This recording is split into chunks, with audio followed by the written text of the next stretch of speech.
सूरदास बचपन से अंधे थे सर, जन्मजात अंधे थे। अगर आप कभी सूरदास को पढ़ें तो उन्होंने लाखों छंद और किताबें लिखी।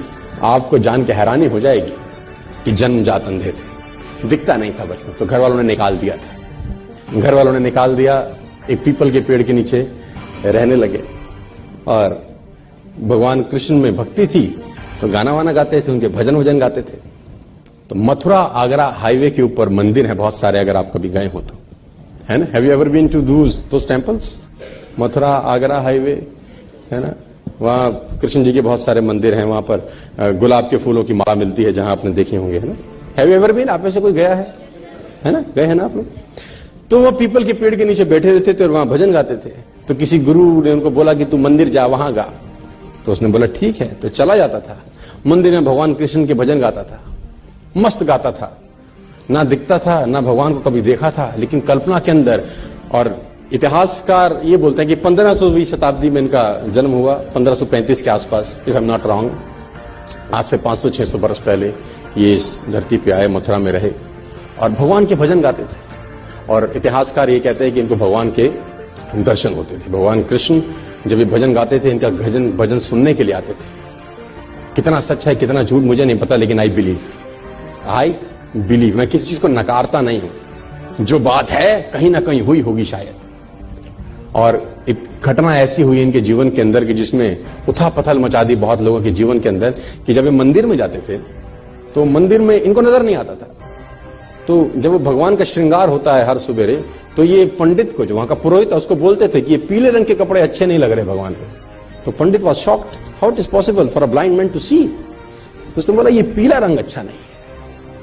तो उसने बोला कि तुझको कैसे दिखाई दिया? उसने बोला मुझे सब दिखता है, आंखों से नहीं दिखता तो क्या, मन से तो दिखता हूं, रोज मिलता है मेरे को। तो he was surprised, it is not impossible.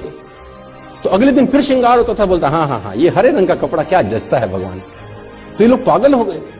पंडित को एक दिन मस्करी सूझी, उसने कहा कुछ ना कुछ षड्यंत्र है, आज भगवान को कपड़े ही मत पहनाओ,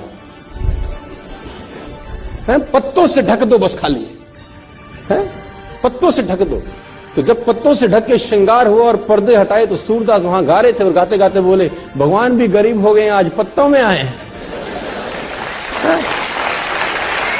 तो एवरीबडी वाज शॉक्ड कि how it is possible for a blind man to see. लेकिन असंभव, मैं फिर कहता हूं दोस्तों, आपको मन की शक्ति से ना सर भगवान तक को पाया जा सकता है। कोई भी हैंडीकैपनेस आपके आगे नहीं आती अगर मन से साला आप सॉलिड हैं तो यार। और आप तो समृद्ध हैं यार, पूरे तरीके से ठीक हैं, भगवान ने आपको सब कुछ दिया है। एक आदमी ने कहा मैं बहुत गरीब हूं, तो मैंने कहा एक आंख निकाल दे 50 लाख देता हूं। तो उसने बोला कैसी बातें करते हो? मैंने कहा गरीब है, गरीबी दूर करते हैं, और दोनों दे दे तो 1 करोड़ का सौदा हो जाए। उसने बोला नहीं सर, ये कैसे पॉसिबल है? तो मैंने कहा चल दोनों हाथ भी दे, 5 करोड़ और ले दे। तू तो कह रहा गरीब हूं, तेरी गरीबी मिटाता हूं। कह रहा ऐसे तो मैं बहुत अमीर हूं। तो मैंने कहा मैं भी तो तुझे बता रहा हूं कि तू बहुत अमीर है यार, तू क्यों ऐसा सोचता है कि तेरे पास कुछ नहीं है?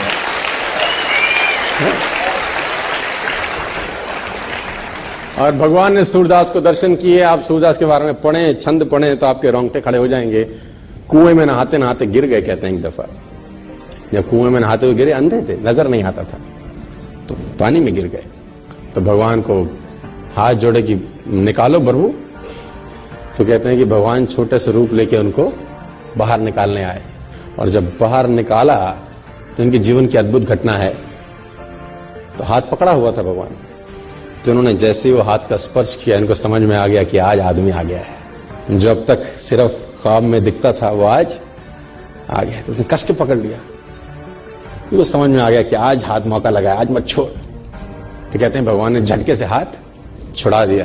तो सूरदास का एक बहुत बेहतर दोहा है सर, अपने साथ लेके जाना, खतरनाक दोहा है।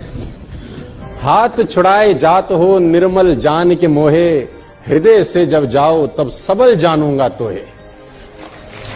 है ना, हाथ छुड़ा के तो जा सकते हो, है ना, आज मैं कमजोर हूं तो हाथ को झटक सकते हो, लेकिन दिल से निकल जाओ तब मानूंगा कि कुछ हो।